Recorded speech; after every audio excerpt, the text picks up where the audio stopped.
War is a topic of vital importance, a subject of inquiry that cannot be ignored. It is a matter of life and death. It can be a road to safety or to ruin.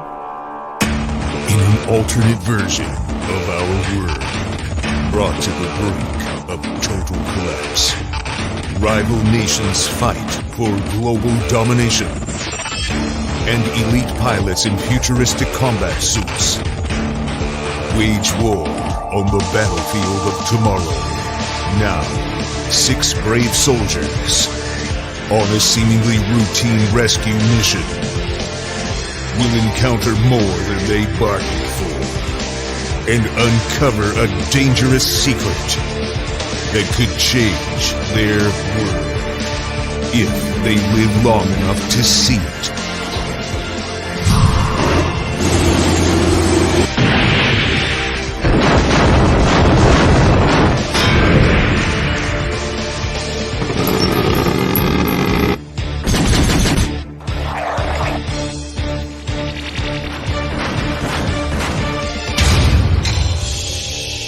Mavericks Origins Volume 1. Now on Indiegogo.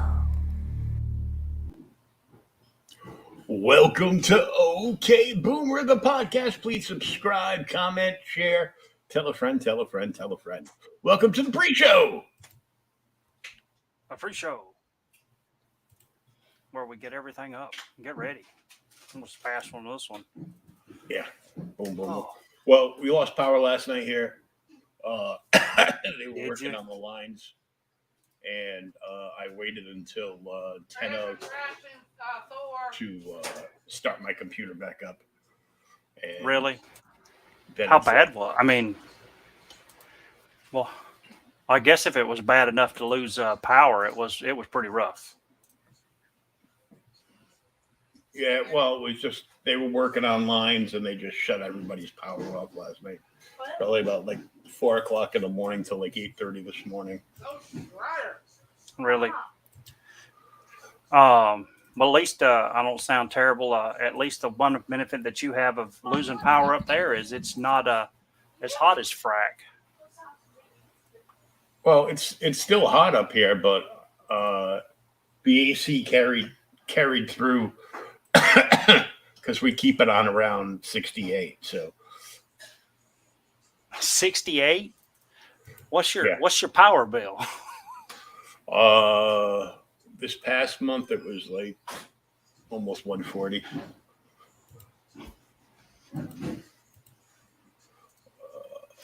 Good grief, man. We got a new AC a while back. We bought one a couple months ago, and it's been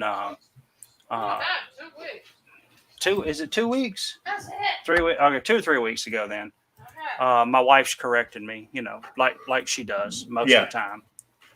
It's it's one of them things. I mean, it's a make sure that you're always right. So she's fussing about that, as amongst to also that she says that they're trashing the new Thor movie. Of course they are. You mean Thor: Love and Thunder tits? Yeah. Oh my God. I actually saw a Whoops. Let me get that up there. There we go. I saw one of our friends online actually did a little spot review of it, and he said it was good. He's one of our comrades in arms here. Older guy that actually read Thor when Thor was coming out, and he enjoyed it. So And who's that? you have to take it for what it is. I'll tell you off podcast. We don't mention names, like everybody else in the government. We bypass those, and if you do call us because we're in criminals, we'll fight it off till the end. Mm-hmm. You come to take my guns, you better be wearing Kevlar Oh, come on. You don't even have a gun. on your Do you? face. Sure I do, but it just fires blanks though. Just a little just pistol. fire a little pistol. Little pistol just fires blanks. Oh my God. So But looks dark over there. Yes, I don't know what in the world is going on today. It does look a little dark in the background. Cut the other light on. Oh, there we go. How's So that's better. So did you get anything cool this week? I got two things. They both come in today, and I ordered them a while back. One of them, you probably have never heard of them. The other one, I'm just going to show it off. It's a big 300 Marvel issue. So you probably have an idea what it is. But hey, we're all about seeing 300 Marvel issues. But first one, this is the one you probably don't know about. And I saw it online, and I bought it from Half Price Books. So I got it for half price. Oh, yeah. And which that's how I was able to afford it, because it's $50 regular.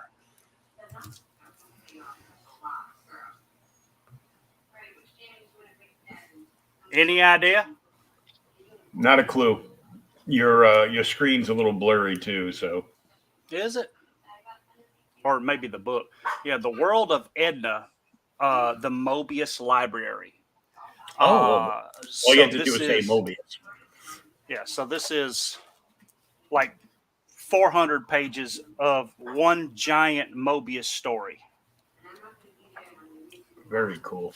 I just think your camera's out of focus. Is it? Yeah. Tap it. I had to adjust everything. We lost power the other day, and it was acting funny. So let me see if it'll autofocus again. Is that better? No, about the same. All right, hold on. Be right back.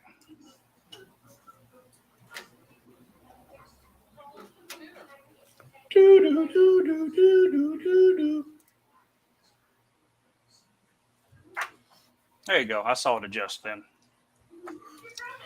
But so the thing is, I was looking online. The premise of the story is these two, they're like space travelers from the future. They land on this world. They crash land on it, right? And they're both generic man and woman. Okay. You can't really tell them apart. You can kind of see that one's a man and one's a woman in the story when they crash. And because they're stuck on the world, from what I gather, without their food sources and everything else, they have to to survive, they have to go into the woods, and they eat, whatever they can find and start hunting. And as they do it, all of the BS that they put in food, the genetically modified junk, gets out of their system. And as it gets out of their system, they start reverting to what they naturally were. So one of them becomes more manly and the other one becomes more feminine. And then they finally find themselves attracted to each other. And, that whole story is a return to nature from what we are. It's really kind of cool. But a giant 400-page Mobius book. And the other one, huh? This is the one where I'm probably going to punch my monitor. Oh, really? Well, now I've probably got the other 300 issue you're thinking of, but this is one that, like I said, it's a big 300 Marvel issue. I didn't know that this was the 300th issue, so I had to have it. And I just ordered it to come in. Are you ready? I'm ready. Oh, God. I did not know they did. They're more than that now, but yes. Howard the Duck Volume 1 is the 300th issue of Marvel Masterworks. With the special gold collection. Never even opened. I bought it off eBay. It has exclusive, limited to 668 copies. Why 668? That's a little weird number. Because 666 would have been evil. And 667 wouldn't have been evil? No, it would have bypassed the evil. Okay, is that what it is? So 668, they wanted to make sure they got far enough away from the evil. Collecting Howard the Duck 1 through 14, Marvel Treasury number 12, Marvel material from, what is it? Adventures into Fear, number 19. That's the first appearance of Howard the Duck. Try getting a nice copy of that. Man Thing, number 1, and Giant Size Man Thing, numbers 4 and 5. But, yep. So if it gives you an idea how many freaking Marvel Masterworks book collections there are, this is number 300, and there are way more than this now. Yeah. So why was Howard the Duck crossing over with Man Thing so many times? Hold on a sec. Can I? I'm gonna mute it for just a minute. I'll let you talk for just a sec. I got a phone call I got to take. Okay.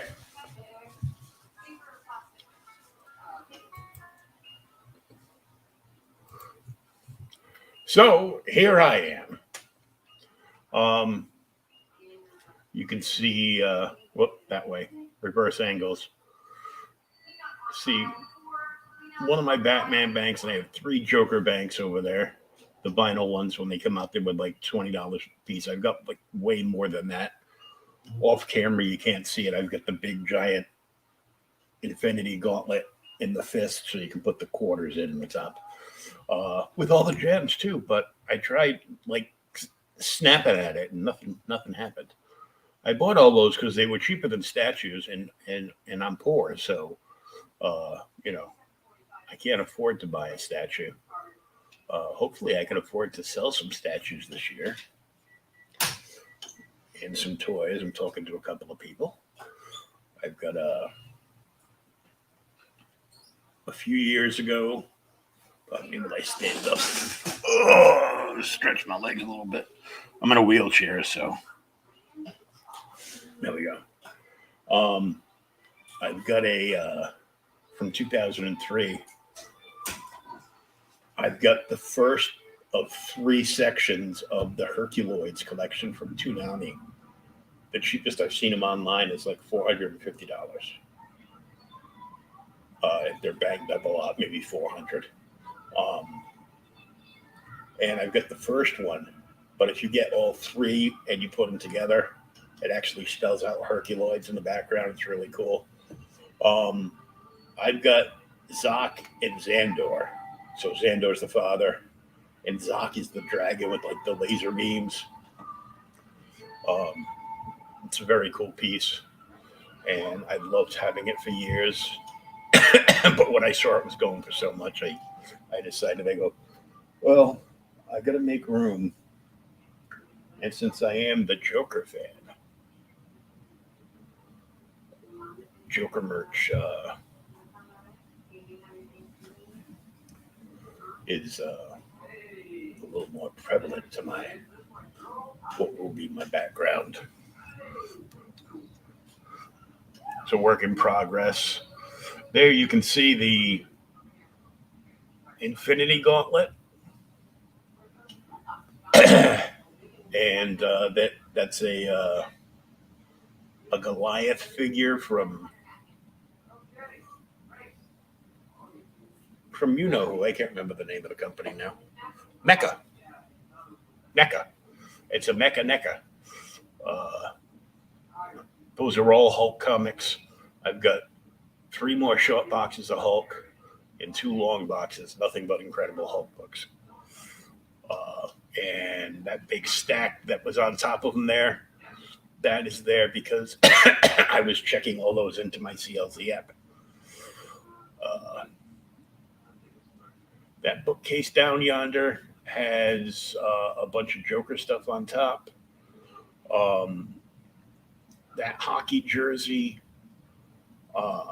actually has Joseph Linsner's Dawn airbrushed on the back of it. And she's actually like grabbing on the shirt. You put in like the action lines and everything. It looks great. In all my, not all of them, but most of my hardcovers and trades are in there, but they're like double and triple stacked out. So, and back here is the first Joker commission I ever got. Probably close to 20 years ago, a local artist in Boston at what is now Boston Fan Fest. Back then was Boston Comic Con because it actually concentrated on comics. Pay no attention to the blue box that my brand new TV came in. And then there's all kinds of toys, and back here is toys and comics stacked everywhere. Brand new TV. What size? What kind of TV did you get? I got a Roku. Oh, did you? Yeah, 55 inch. Oh, sweet. We're still paying it off. Yeah. Yeah, I'm actually looking at TVs myself. You can see it in the corner over here. See it in the corner. Oh, I see it now. Yeah, She's over there watching the TV. She's watching the TV. No, talking about his wife is watching TV. Easy there. But Howard the Duck is in Man Thing all the time because that's where he makes his first appearance. And Merrick and Gerber were writing the character at the same time. So he was just a kind of a natural spinoff from Man Thing. Because you remember when Gerber, Howard the Duck kind of showed up when Gerber was writing Defenders. And I can't remember if you remember, but when Gerber was writing Defenders was always the non-team book.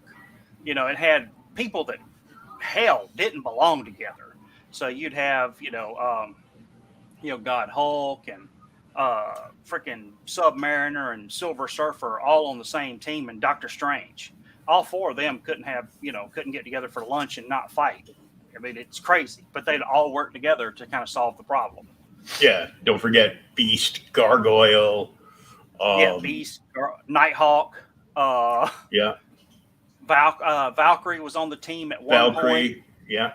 I mean, that's you think about it. Everybody always talks about the heavy hitters. Oh, the Avengers were the heavy hitters team.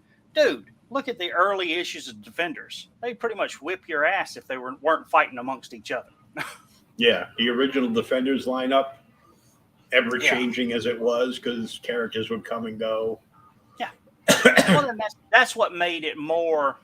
Whereas Avengers was a more stable title because the roster really didn't change that much. I mean, it did later on, but I mean, once every 16 months or so, a year and a half, they'd change and bring in new people. Defenders was almost a rotating lineup every month. And then you'd go a month or two without them.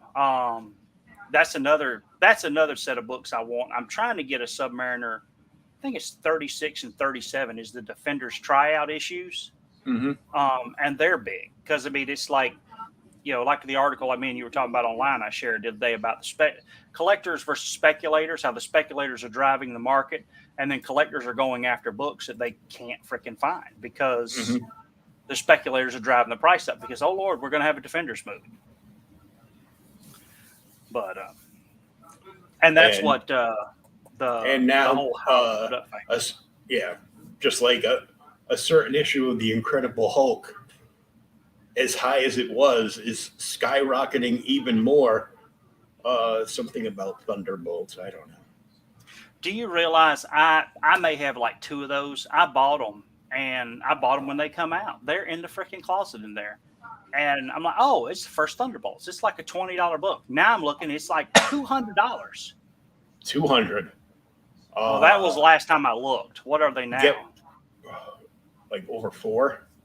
Really? Like $4.50, yeah. Are you serious? I've read it like once, and I read it once when it come out. If you take one of those, like obviously you want to keep your best one. Yeah.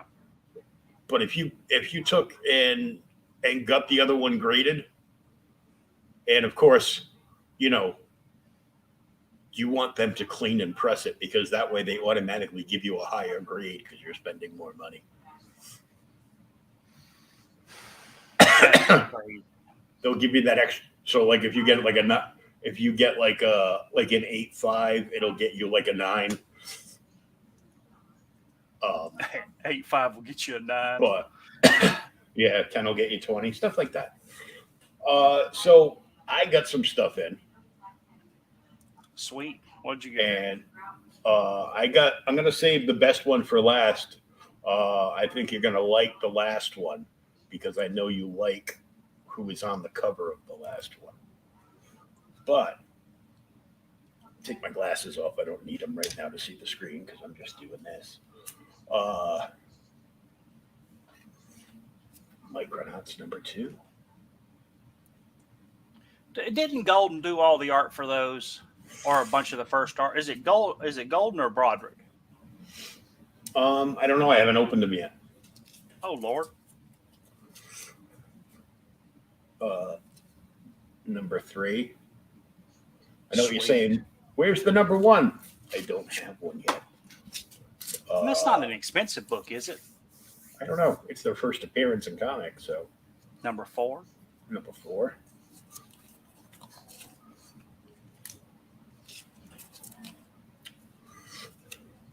#5. Ooh, it's Deathlock. Yep. Deathlock is a cool character, especially the early stuff. And speaking of a character we just mentioned, #7, guest starring the Man Man Thing. thing. That's awesome. Um, Now I think that one's by Broderick because I've got a Micronauts. Dude, I'll have to send it to you. I'll have to find it now. I've got a Micronauts Man Thing poster signed by Broderick. oh, that's cool. Yeah, I met him down in like Warner Robins at a small comic book convention a couple years ago. I grabbed another copy of Batman 3 Joker's #2 because I didn't have Joker taking his paint off. Taking the paint off. Oh, actually, he's putting it on. He's Is trying to make that him. a good story? I'll let you know if I ever read it. I don't have Oh, a if #3. I don't have a #3 yet. Oh, From the dearly departed Mr. Neil Adams. Whoa. Oh, that's a fake signature. Oh, they're both signed. I can't tell. But this is from Windjammer Comics, Valeria the She-Bat #1. huh. Oh yeah, that's just the signature up top. Yeah, I that did his- not know that he even did that. Is this like, well, you can tell by just looking at it, though. Yeah, I got to look carefully at the signature. I think that's just, like a photocopy sig. oh yeah, because I think he did that on a handful of books. He did that those secondary print books. Mm-hmm. And then I have She-Bat #2. When did that come out?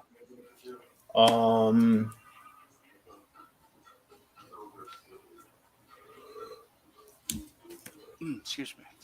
I'm not sure. It had to be just over 2,000 because the cover price was $250. Yeah, and I noticed. Yeah, it's got that, and it's got a freaking it's got a barcode on it. It's got a barcode on it, yeah.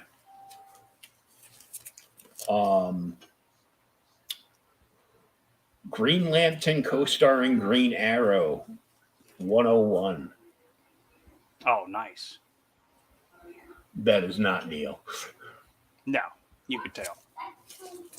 Uh, Still nice. Good run on Green Arrow, Green Lantern. And I got Midnight Massacre 11 Darkhold from the Book of Sins, the black cover. Huh. Because That's a Marvel book, isn't it? Yeah. of course it is. Yeah. Part of the that's what I Midnight Suns thing. So, but I thought this thought. would be 25 years ago. Yeah, this would be very cool to get like some kind of sketch done. Oh yeah. Like in gold and silver. Get a Scarlet Witch sketch on it.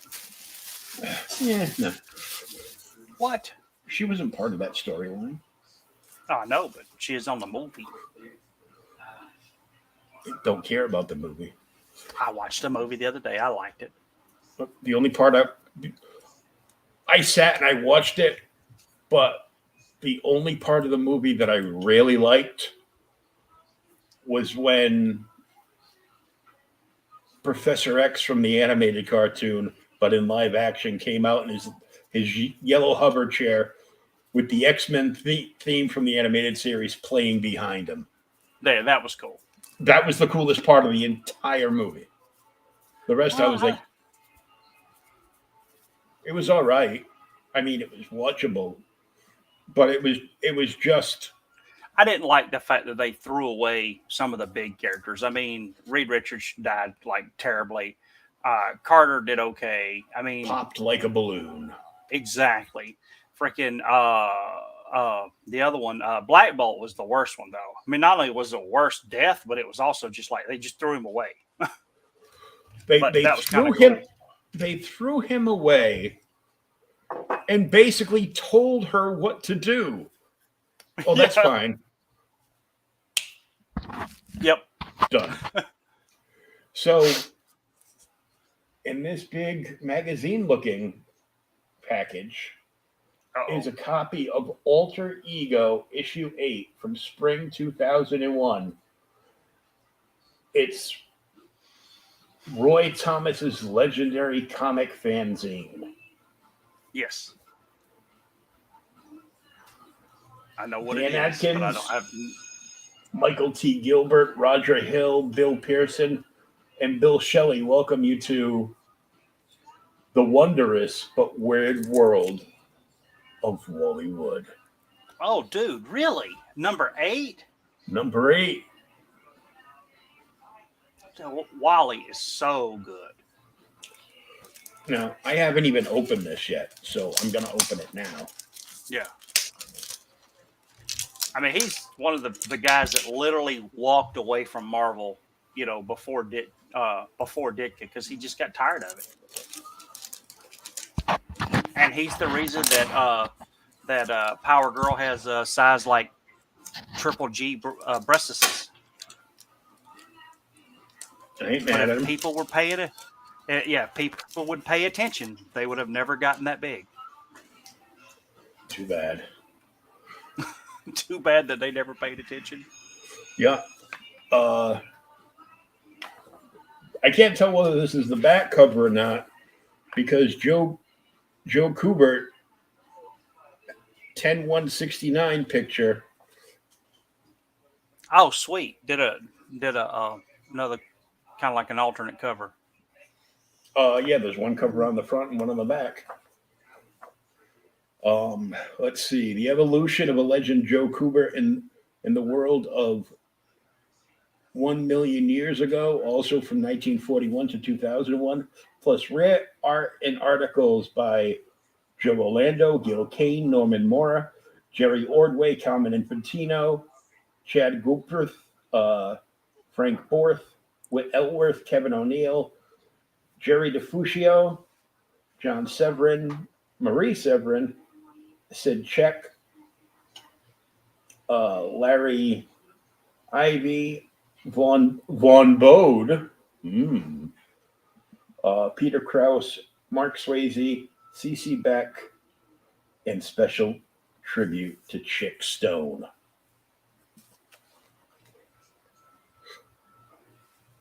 Is that so? Is it now? Let me ask you, because it's got two covers. Is it like one of them old books you have to flip over and you get two stories in it? No. Dang it! Yes. Is it? Yep. I may have to see if I can find one just for that. A fond look at Wally Wood's 1950s non-EC science fiction work. Avon calling. Yep. And it's got, so that side is all that. I'm looking to see where does it split like right in the middle? Yeah, like the old school.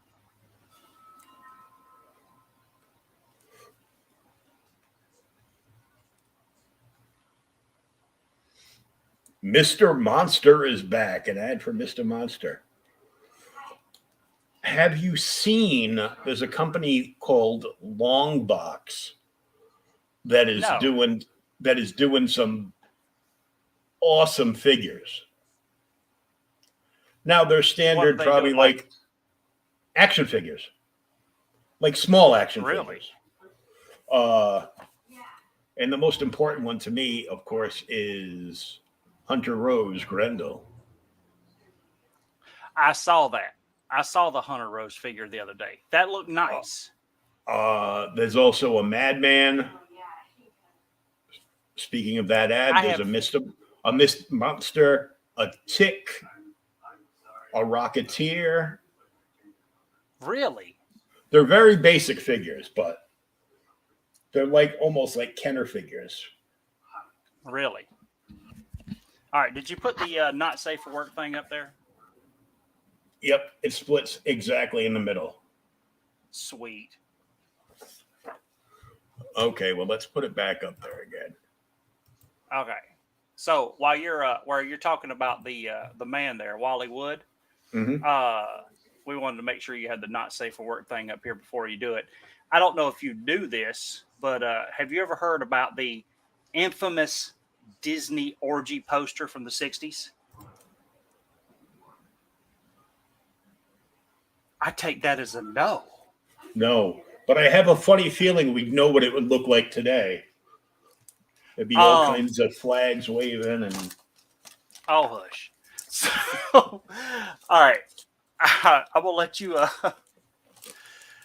right, hold on. I'm gonna bring this up now that we've done the not safe for work thing, and you could look at the Chrome tab there. All right, so now legend has it that this poster come out and it's a blacklight poster, okay?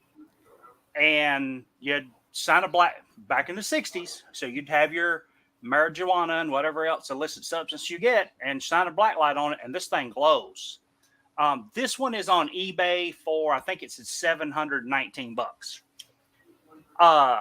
It's not signed, but he did it because he worked for Disney and apparently left because he got pissed off at them because they were acting stupid. And he drew the poster, which become like incredibly famous. And if you go in, you can see it is pretty. Oh, that's damage. We don't say damage. We just want to see the image. You have to look it up to actually look at everything that's going on. But I just see Pluto, an angry Pluto, peeing on Mickey. Yeah, well, there's also, Tinkerbell stripping on the table here and everybody watching her. There's Cinderella who's lost more than her slipper. There's Snow White and the Seven Dwarfs. There's a bunch. Apparently, Walt got really mad and tried to find out, but everyone who knew that he drew it while he was alive would never say anything. So he kind of got away with it. And apparently, Pinocchio is telling lie after lie so his nose can poke Tinkerbell. So, yeah, there you go. $719. That is nuts. You had no idea, huh? Mm-mm. Yeah, Wally Wood Disneyland Memorial Orgy poster, 1970s.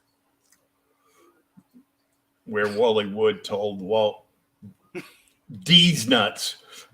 Pretty much. And he just walked off. Yeah, Wally was amazing. But like I said, he's brought up. There's a lot of older people that, our age that read comics that know about him and people older than us. But, I mean, he just doesn't get mentioned like he should. I mean, and he just, like I said, he revolutionized a lot. But he did. He left Daredevil after, I think, issue 11.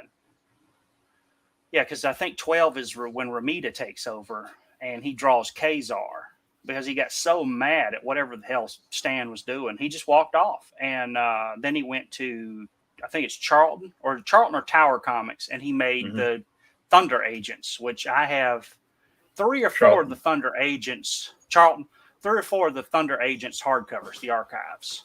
They're cool. All you have to do is tell some of the younger dudes, do you like Power Girl? Do you like looking at Power Girl? And not just Karen Nicole, Arizona Power Girl, but because, that. If you do, the reason she's so buxom and has the His wallet. boob window is Wally Wood. Yep. So All right, ready to get to our issue. Oh, bum now I actually read this one dang I'm near twice. Like I said, I think I saw a copy of it the other day going through some doubles I had bought. I was like, man, we got to read this one again. Which is so Thor double-sized annual number 13 from I think it was 1985. This is like almost smack dab in the middle of Walt Simonson's legendary Thor run. The only thing he does in this issue is the cover. what a shame. And what's funny is he was doing the writing and the art and penciling, and I think he was doing the inking too on Thor at this time. But this is kind of I don't say it's a throwaway issue because it's not throwaway by all, but this is after Odin has passed and Thor is just kind of dealing with it. But yeah, cool cover by Simonson there. You got Thor, Ulik, King of Trolls, and Mephisto in the background. And it opens up. There's our cool letters page. Al Zelentis is the scripter. Bishima's the artist. Bishima's the artist, so he does inking as well. John Morelli is the letterer. George Rossos is colorist. Machio is the editor, and Shooter is the editor-in-chief. And Stanley presents An Evil Shall Inherit. Yeah, Jim was probably 19. Jim Shooter was probably 19. Yeah, well, he 85. started when he was 16, so I mean, Yeah, he did, dude. He was crazy. But, man, so the thing is, this is actually, I don't know, how long did it take you to read it? Just a ballpark. Because it's double-sized annual. I figured it'd take longer. It took me like 20 minutes, maybe. I'm a slow reader. Probably, I read it like over like the last 2 days. Did you? So, I read like the first like 20 pages and then finished it off today. So I read probably about 40 minutes in total. Okay. I read about half of it the other day when I sent you the copy of it to read, and then I read it again today just to go back and refresh my memory. But it's just a quick read. We've only got a handful of characters in the story. We'll go on. You got Mephisto, Thor. There's a random family of Asgardians. Not for long. Ulik the Troll, and his brother Horath. And that's pretty much it. Also not for long. Few random demons, random suffering. That's it. But the story opens and there's it's a cool splash page here, man. And on the splash page, no name of Thor or anything. You just know it is because it's a Thor book. And you see the shadow of Mephisto cast on like a stone wall. And he's, holding somebody. They're torturing. And he's like, another infant soul snatched from the clasp of, unsuspecting innocence. Sheer spite is the sweetest nectar in Mephisto's realm. And he's just going over and he throws her into the fire. Shit, there she goes. She's going to burn forever. There's pleasure in the torture of lost souls, but I'm not satisfied. And that's the whole story. He's just trying to, I guess, fill himself, if that makes any sense. Yeah. He's hungry. There's some... He's hangry. He's hangry. He's always hangry. But there's some really cool stuff in here. When I read it, just like I said, looked at it and read the second time. So you've got the fires of hell. Here's Mephisto throwing this poor damned person in there. And now he sees there's a bridge that goes across the fire and all of the damned are lashed together on it. This is some Dante crap. He goes, the bridge of woe is what it's called. And they're all begging him not to walk on it because they're holding themselves together. And I guess the weight of him or whatever causes them to get closer to the fire. and tortures them. And they ask him not to walk. And Joey Lawrence is in hell at the edge of the bridge. And they're like, here comes Mephisto, look out. He's like, whoa. Dang it.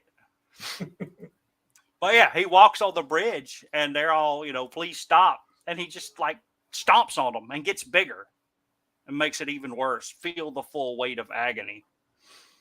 Of course, that doesn't satisfy him and he leaves. And finally, that's where he comes and he starts resting. He's like, what can I do to feel better?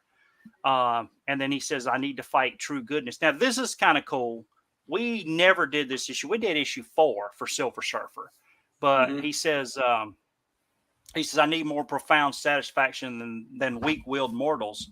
Not since I opposed the Silver Surfer have I challenged true goodness. Host of demons have warned my guys.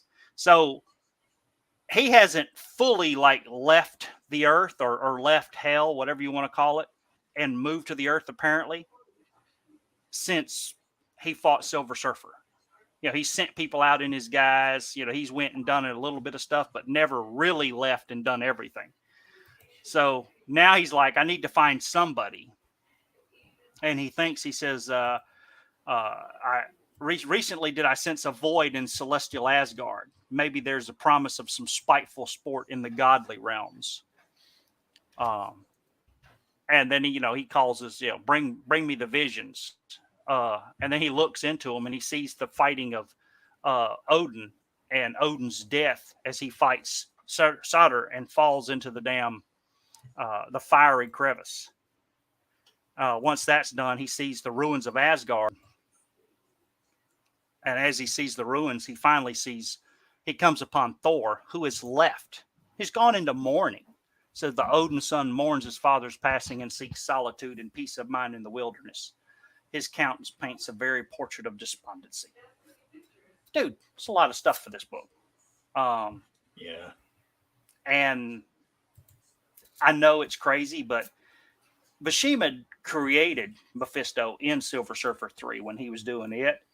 And it's almost like, to me, this book, he really just goes off the deep. I mean, there's multiple panels of just huge drawings of Mephisto. It's like he's just having fun. But, that's what it's supposed to be. So, yeah, he's what greater pleasure than to see the divine and noble soul of Thor suffer. So he says, bring me Thor's most powerful foe, his mightiest foe. And they go out to fight, Ulik, who is somewhere else, like a mine or something. And he's torturing all these other people as they work in the mine. This is just a great double page spread, though. That one? Oh, yeah. I love Buscema, dude. I mean, Kirby is awesome. A lot of the great early Marvel guys are awesome, but Buscema to me is like, he's kind of classic Marvel. And that's the thing that's funny is he hated drawing superheroes. I mean, he did the Avengers for a long time, but a lot of the stuff he liked. I mean, that's why he moved to Conan, and he was on Conan forever. He didn't like drawing cities or something. But then he did Thor also, and Thor he could get away with it because Thor and Conan have a lot of the same stuff. No real cities or anything. If they did cities, it's all it's not modern cities, kind of crazy, spires and all that other stuff. But yeah, so there at the mine, we see Ulik's brother here, Hoth. Which one is it? Yeah, Horth. And one of the other servants here attacks him, and when he does, Ulik just kills him, knocks the hell out of him. And he says, since the day wide and sod and giants slew our sire and dam, Hoth has been my charge. So he's been taking care of his brother since his parents died. And he says that, my brother is, my servant. Hold on. Trying to get this thing to go away, but it's acting funny on me. There it is. Yeah. So he tells everybody get back to their work, and when he does, the demon that Mephisto sent to get Ulick shows up. He says, His Majesty Mephisto has summoned you to hasten to the surface to, complete your task. And Ulick gets mad. No one commands me. And he grabs the fiery demon and throws him into the damn forge. Yeah, he grabs like a giant pair of stone tongs. Like the big ice ones. That's like the biggest salad tongs I've ever seen in my life. Salad tongs. He's going to toss somebody's salad. I don't know. Damn it. But he throws him into the fire. And, of course, everybody else laughs, because it's funny. Ulick just beat the hell out of this little demon. And the freaking forge blows up. And when it blows up, Mephisto comes out of it. There's another splash page from Mephisto. It's like the third one in the issue so far. Huh? That's just a great page, though. Oh, yeah. It's not my favorite splash page in the book, but yes, it is awesome. Because, the thing that's cool is Mephisto's one of those characters to me that his power isn't really well defined. It's kind of whatever the writer needs. And you can see here, there's sometimes he's Mephisto's normal size. Other times he's a giant. It doesn't matter in the issue. And here he shows up after he blows up the damn forge. None may defy Mephisto. And Ulick's actually going to fight back at him. He picks up his whip and it disintegrates. It's gone. And Mephisto just zaps him. Dude, this is an awesome panel too. I like where he's always crouching, if that makes any sense in the story. It just looks cool. But Mephisto traps him in this like a stone hand, and he says, I could leave you here forever unless you do what I tell you to do. Let me be free. But Mephisto's telling him, I want you to go. And I actually had to read this part twice. He says, bold braggart, I will bend your will. Thrash his godly form and trounce the thunderer until his very soul cries out, enough, Mephisto, I am yours. So that's what he wants you to, he wants Ulick to go to the surface and defeat Thor. And then he tells him, hey, he says, for your arrogance, your brother comes with me. And he reaches out, who we already know, Ulick is, kind of in charge of his brother. He takes care of him. He snatches him up to assure the deed is done, above these caverns in Asgard wilderness. Thor, Prince of Asgard, dies alone, and he takes Ulick's brother. Do it, or you can't have him back. And he just disappears. So he's doing it to save his brother. Exactly. It's for a noble purpose. And then he gets out the Flintstone driller mobile and Flintstone driller mobile? Yeah, the Flintstone driller. He got Ulick's ultra drill shatters the earth before it grinds the thickest rock to nothingness. Yeah, he gets out his drill mobile and heads to the surface, where we finally see Thor, who is really just like kind of depressed. Yeah, depressed and moping because, Odin's gone. And again. So he's wandering off and then he wanders into this family of Asgardians that are, trying to find peace in someplace safe. Yeah. And what's weird, I think it's on the next page, where they show all of them. Yes, it's like a whole thing. Like that second panel. Yeah. The girl right next to the old man, tell me that's not Danny Moonstar from the New Mutants. Dang it. She may be. I have to go break out the New Mutants I just bought and read them. And I'm like, got the ponytails coming down, has the yellow underneath the fur. I'm like, he probably threw that in there as a joke, and nobody noticed it, so it got printed. That's funny. But yeah, so they're wandering in the forest looking for some place, and we find out that he calls all the children, so the mom is dead. This is his kids. Their mother has died.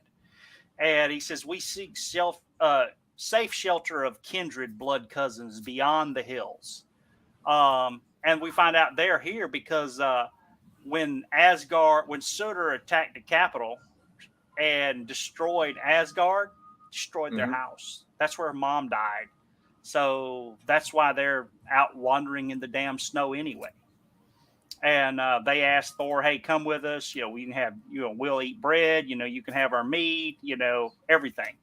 And he says, I just don't want to. I feel like I would be better left alone. And then he tells, the Nords of fate may protect thee. And they head off, and they actually offer him a prayer. Give balm to your sorrow soul, noble prince. And he heads off, just keeps going over. And he hopes that, maybe they'll get there soon.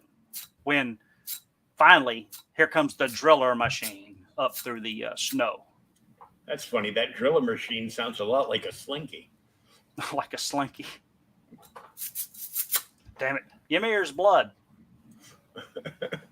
And here comes Ulik just gets out. And he's like, hey, I've come to kill you.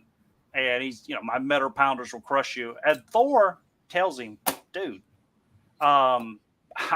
you would say, he tells him, he says, you've tried to defeat me in the past, and you'll suffer so again if I answer your boast. But I mourn my father's loss and have no heart for battle. Stand aside and let me pass.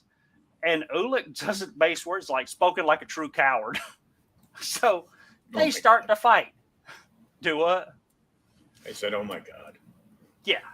Spoken like a true coward, stripling of Asgard. Of course, they begin fighting, and then we can see Mephisto watching it in the vapors back in hell. And he says, to see a god despair. The very thought fulfills my most demonic desires. I love how he's on a rock here, dude. And then did you notice giant ass snake he's got in the next panel? Yeah, I'm like, what the hell is that? Yeah, it's like this giant ass snake is all of a sudden there, and he just keeps watching. As Thor and Ulik fight for like 5 pages, dude. They land blows. Ulik throws a freaking tree at him. Thor breaks the tree into the little striplings. But here, as Ulik finally gets the upper hand at him, Thor has to pick up his hammer and finally knocks damn Ulik out. And when he's down, he says, now cease your, cry mercy, go away, cease this pummeling. And Ulik just tells him, he says, the fight doesn't stop until your form is lifeless. So he just keeps fighting. And, Ulik brings down the snow. He causes an avalanche. Thor doesn't defeat the snow, but throws it off, if that makes any sense. And as they continue to fight, Ulik just finally, he cusses him, and he says, you cower, for you're close to death like your cursed father, Odin. Hela take her soul. And Thor gets mad and tells him, he says, don't ever, speak my father's name again. And at that point, he just beats the hell out of Ulik. And beats him up so bad, he knocks him down. Then he tells him, get up to your feet. I'll beat you with my hands now. And there at the end, Ulik finally tells me, he says, I'm ashamed, Thunderer, for on my defeat you have doomed Horth to die. And he goes on, Mephisto has urged me to do this battle. He stole the soul of my brother. He stole my brother in Horth and vowed he would die if he were not broken in spirit. But the battle merely as upon of another is not my way. And Thor just, curse Mephisto has failed. My soul is no devil's booty. And I'm gone. And Thor turns to leave. And when he does, Ulik does tell him, he says, I'll not beg you to save my brother's life. What is it to you? And this is cool to me. Thor goes just a little bit, and then he's like, what is his brother's life to me? He says, I know I don't want to fight anybody now, but, why could I turn my back on anyone who seeks divine aid? Even if it's a troll. And Mhm. Thor turns around and comes back. And he says, even a troll's life is precious, beyond understanding. I will redeem your brother and warn Mephisto of his arrogance in daring to betray the Prince of Asgard.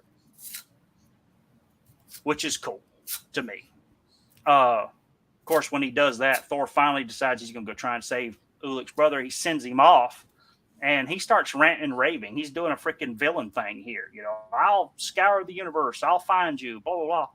And, even if it'll take all, bloop, he disappears. This is probably the best splash page in the book.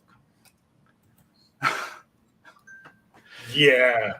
Because he's like ranting and raving, even if it takes all eternity, and all of a sudden he disappears, and now he's in hell. So Thor's Now in hell. they're not connected, but it looks a lot like Mephisto is sitting in the mouth of Violator. Yeah, exactly. Yeah, some kind of demon or something. Hey, he's all slouching around. So, yeah, he teleports Thor to hell. He's like, when you find me, what are you going to do then? Nothing. I brought you here. What are you going to do? But, dude, that's all. I mean, Bishima's so good. And then, so, man, Thor just, hey, you brought me here. I come to save the life of Horth the Troll. And Mephisto tells him, he says, what do you think his life meant to me? The troll was cast into death's pit before his brother ever challenged you. I never intended to free him, even if you had lost to Ulick. That's pretty mean. But Yeah, it is. So Thor throws Mjolnir at him, and or Mjolnir at him, and Mephisto catches it, and he says, "What do you call this?" And he turns it to like freaking rubble and molten slag or something. And then he turns it around. He says, "Do you pretend your enchantments mean anything here? Your hammer, like all else, is infinitely vain in the face of eternal evil." He turns it back to what it is and throws it back to Thor, and then conjures an image of, it's an image of Odin, but he tells him that, here's Odin's soul. He's here in hell with us. And of course, Thor gets mad. He says, it can't be. He died a warrior's death. Surely Valhalla is there where he is. Are you certain it's not your father's shade? So Mephisto conjures a freaking harpy to like attack it. And Thor's not sure, so he attacks the harpy and, to make sure, who damn near defeats him. Almost knocks him into the flames himself, but he defeats the harpy and sends it down. Then when he does, he calls up his hammer. And when he does, he says, he turns to his father's soul and sees it fasting. And Mephisto tells him, he says, your father's soul is just an illusion of smoke. I sense despair, but Mephisto is yet to show you more. And he starts, has this demon come up, man, and it like gives him a freaking crystal ball to look into. He says, look back in when, summers past. And he tells about when Thor was dating Sif. That was always, to me, reading the old stories on a slight tangent, kind of cool, because you got Donald Blake and Jane Foster that were all always at each other. And then you got, when he's Thor, you got him and the lady Sif. It's kind of weird.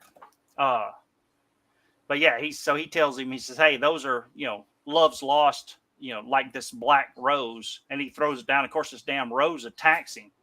And he tells him it's like an, iron grip more than Ulick as he continues to fight.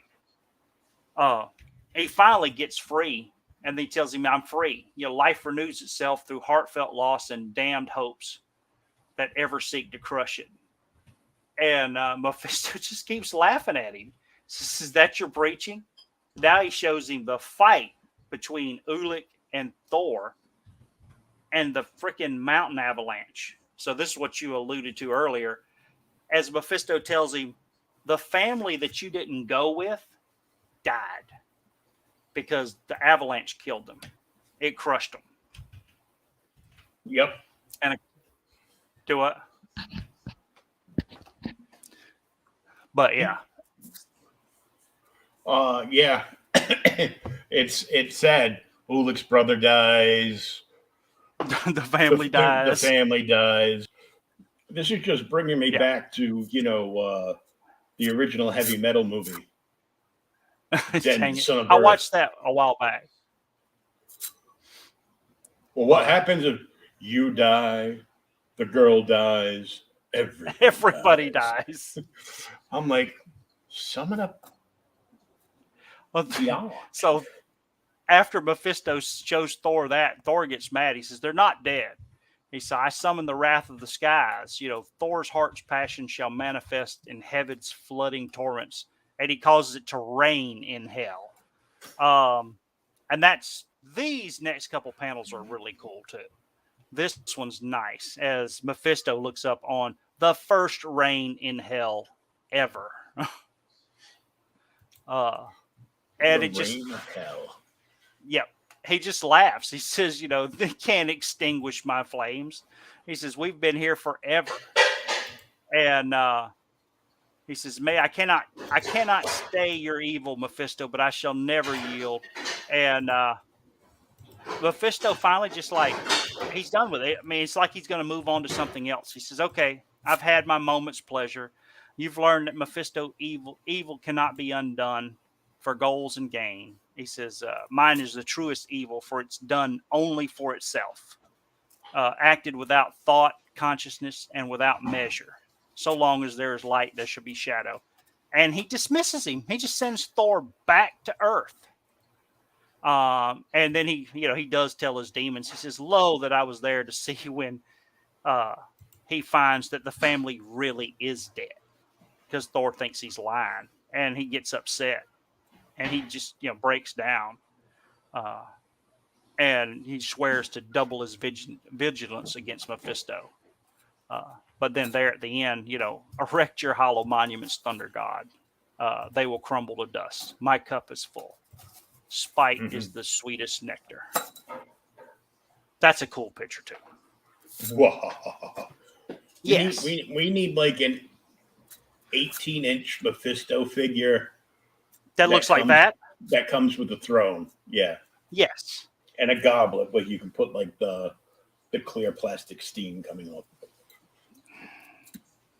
Well, see, weren't they talking about, that's one of the things I was thinking a while back. They were talking about putting Mephisto in the Marvel movies, but I don't know how they would translate him over. I don't think they could. Yeah, I mean, it's, you could get somebody to play the character and try that, but some of the things that are funny is because that's something that comics do that movies can't do, is when you turn the page, you can be somewhere completely different. Anything could have happened, and that's what was really cool about this issue. Reading it, he changes size, shape, moves around in between panels. And you never see what the hell's going on. I mean, they did some of that in the new Spider-Man. There was some really cool stuff in, not Spider-Man, the new Doctor Strange movie. But you'd have to have a whole movie like that with Mephisto in it. Yeah. You'd have to introduce him way beforehand. Oh, yeah. And that, that would be a hard... that would be a hard thing to do. And I can't even think where they could, introduce him. But I don't know. We'll figure out what they're going to do next. Mm-hmm. But, yeah, that was my pick. Like I said, it was one that I just wanted to read again because I had found a copy somewhere. And I'm like, hey, let's read this. I like it. It's a good issue. So, did I send you a DM with the book that I picked out for next week? No. One of those things that I thought of doing, and then, ooh, shiny rabbit, and I was distracted. And,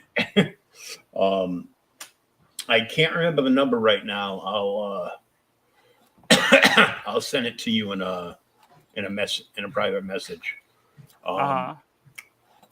It is the first Detective Comics 100-page spectacular, and it was the Okay.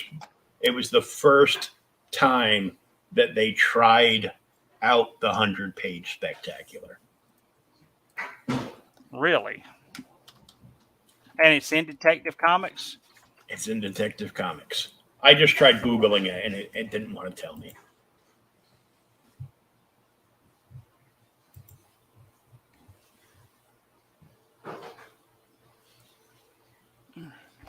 DC Comics 100-page spectacular.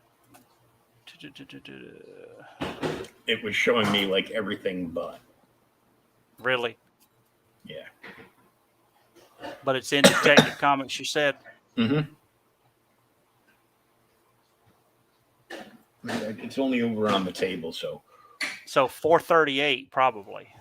Yes, that sounds about right. Really? That's the very first one? Yeah, and I only know that because I started to read the letters page in the back.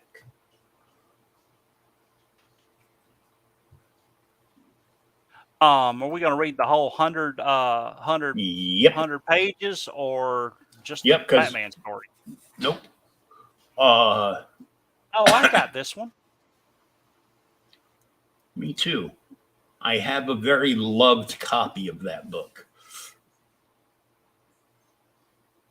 When it was released, I was still crawling around the floor in diapers. So Yeah, A Monster Walks Wayne Manor with extra that's Green the Lantern one. story, The Atom, featuring the all-new Manhunter, Robin, and then extra Hawkman. 50 cent. Batman Detective Comics. 50 cents for a 100-page book. Yep. And now you pay $50 for a 100-page book. Detective Comics Super Spectacular. The thing that's cool about these is some of the stories, there's probably 3 new stories in this book. We're gonna say the Manhunter story is new, probably the Robin story and the Batman story are gonna be new. The Green Lantern, the Atom, and the Hawkman are all probably reprints. Yeah, and I don't remember the Robin story when I was going through it. Huh.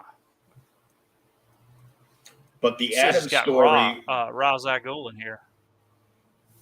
the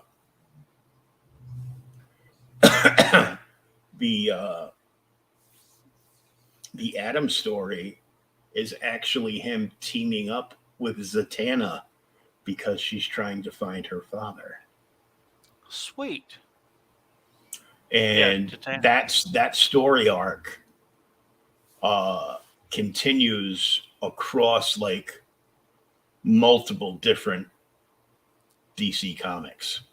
Like you have the story in this one, and then there's an ad for it, like a quarter-page ad down the bottom for it, and it says to be continued in the first Superman spectacular. Yeah, so And it says either Superman or Action. I can't remember which. synopsis: World of the Magic Atom. It's from reprinted from Atom 19. Then you got the next story is The Men Who Moved the World, which is reprinted from Brave and the Bold 44. Mm-hmm. Then Gotham Gang Light Up from Batman or Detective Comics 328. Then The House That Fought Green Lantern from Green Lantern Volume 2, number 28. Manhunter File, so that's a new story. Yeah, dude, you got so much back in the 100-page spectaculars. There was really a lot there. For your money, yeah. For your money, yes. Well, see, that's the other thing is, like we were talking last week, you asked what I got, and I got the Marvel reprints. And DC wasn't printing the reprints by themselves at that time. They were throwing them in the 100-page spectaculars, and then there was the 80-page giants or whatever. There was another one. I can't remember what the size is. It 80 pages? I think. Yeah. that had reprints in it as well. And Marvel was just reprinting them straight up. Hey, this is a reprint book, buddy. I wanna share with you what Sean did on the show Monday night, Oh, cool. and he finished it. He gave me a he listed it up. The original is available for claim, or you can buy a print of it. And it's some na Batman and Catwoman. Oh, cool.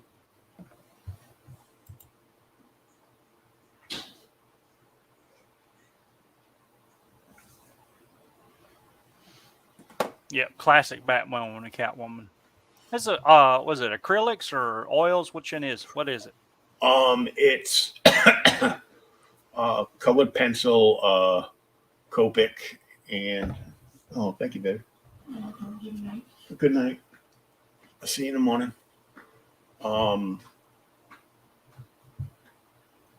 And Tombow dual brush pens. Oh, cool.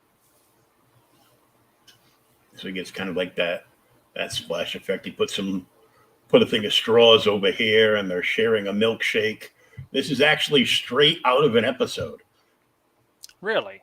Yep. I haven't watched that show in years. You can watch it for free on Roku.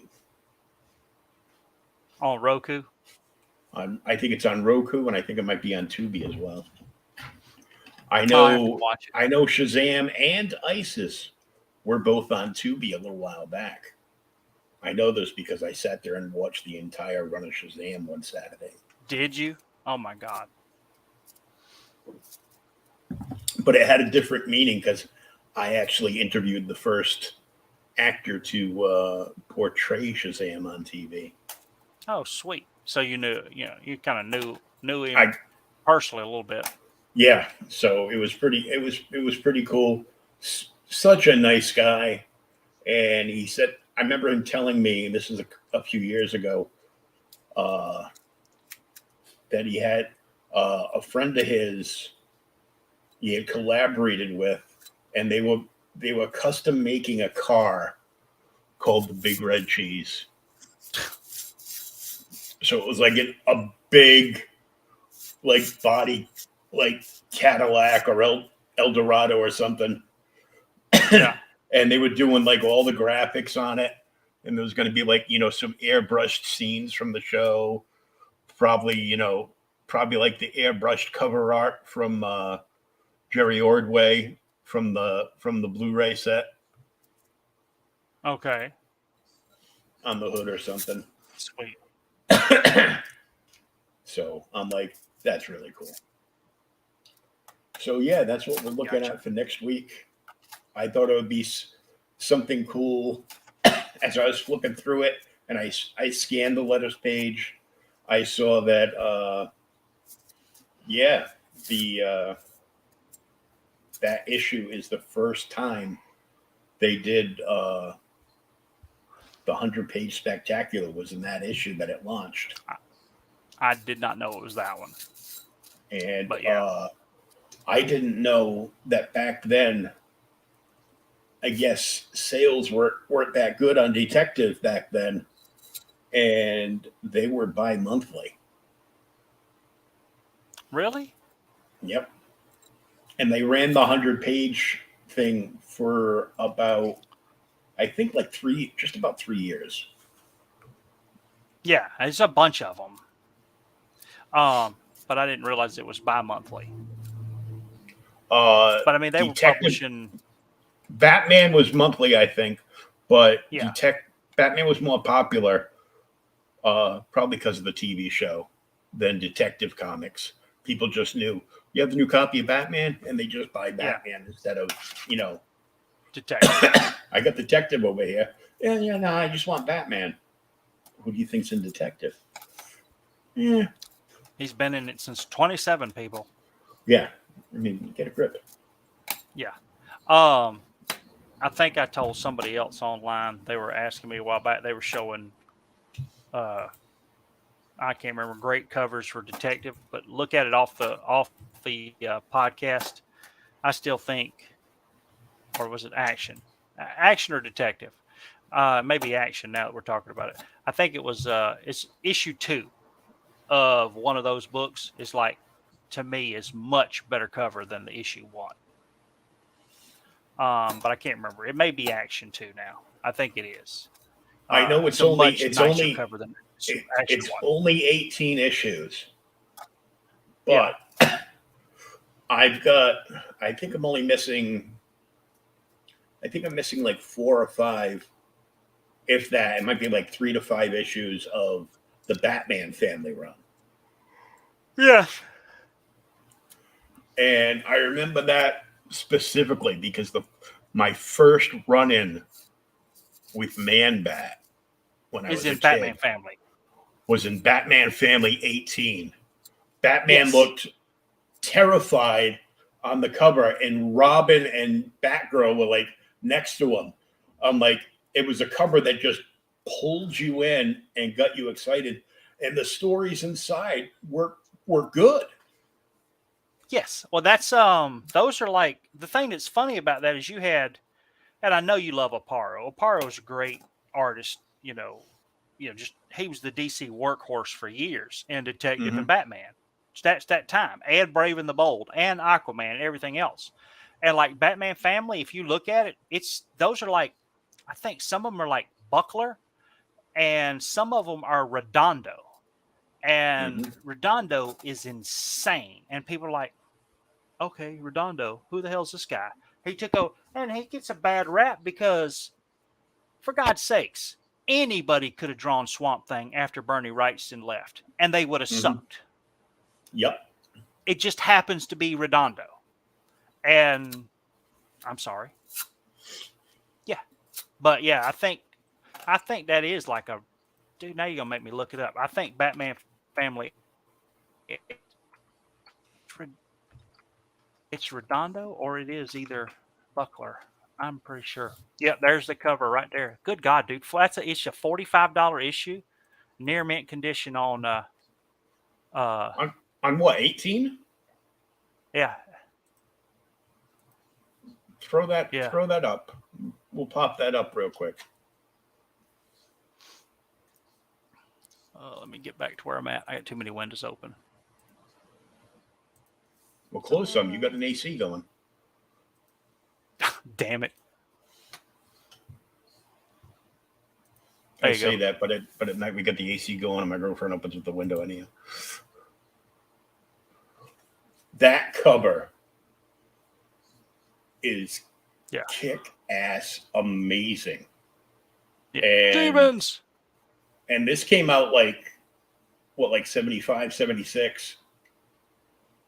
I was a little kid. 75. I saw that out. 75? Yep. I was 5 years old when this came out. It came out like early in 75. Okay. I'm off on my still awesome guys that were doing stuff at the same time. Editor was Jim Orlando. The cover artist is Jim Starlin. The writer for this one, okay, we'll just go down the list of, these are people who were like the greatest at the time and probably are still the greatest. So Legends.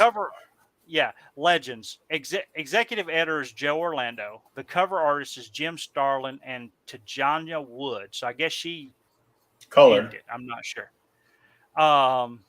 The writer for this issue is Denny O'Neil. The penciler is Michael Golden. The inker is P. Craig Russell. The colorist is Jerry Sherp. Yeah, letterer Clem Robbins. And the editor was Al Milgrom. Yes. So 6 out of 9 of those names you just went through should have a star on the Comic Book Hall of Fame walk. Yeah, exactly. Not that there is one, but there should be one. Yeah. Yeah, do you go back? Number 17 was Orlando. 16 is Bob Heck. Just going through the artist. I think it's Golden I was thinking of so So much. just on the cover, you got Batman and Robin, almost in a pose Yep. like they would do on the '66 TV show. Only these guys look good doing it because it's a comic. Yeah. You got Man Bat, you got Babs Batgirl, and you have The original Oh. Huntress. Helena Wayne Huntress, Yep. because this is all Yep. Earth 2. Yep, Earth 2. And then whatever monster this is coming up out of the ground. It's coming up like out of the sewers beneath Wayne Manor, and Yep. I don't remember, but I'm just by looking at those hands, I would say that could be Killer Croc. It could be. It could Killer be, Croc. but I think it's a little early for Croc. Now, this actually says, I'm going to have to go look this up, at last in her own series, The Huntress. But The Huntress had backup stories. The first Huntress had backup stories in Wonder Woman. Yes. Speaking of which, from that era, because they were on a 50% off sale, I bought a short stack of of Bronze Age Wonder Womans. Really? Because there were a few where there was a Joker backup story. Yes, but Wonder Woman was teaming up. But Huntress was also in it, and Wonder Woman teamed up with Huntress in the backup story, fighting Joker. And I've got one of those issues, but I need more. Issue 11 is penciled by Kurt Swan. Batman by Swan. Batman by Swan. Yep.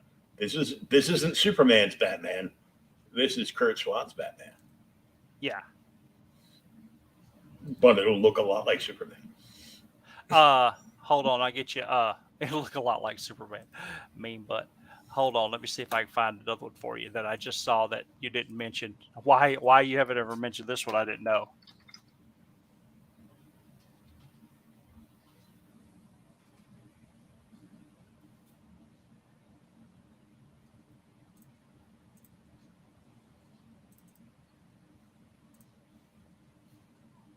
Is it still there?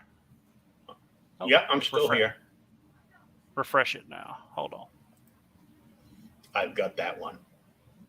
Do you? I think I have 2 copies of that one. I'm like, wow. There's your Ernie Chua. Yeah.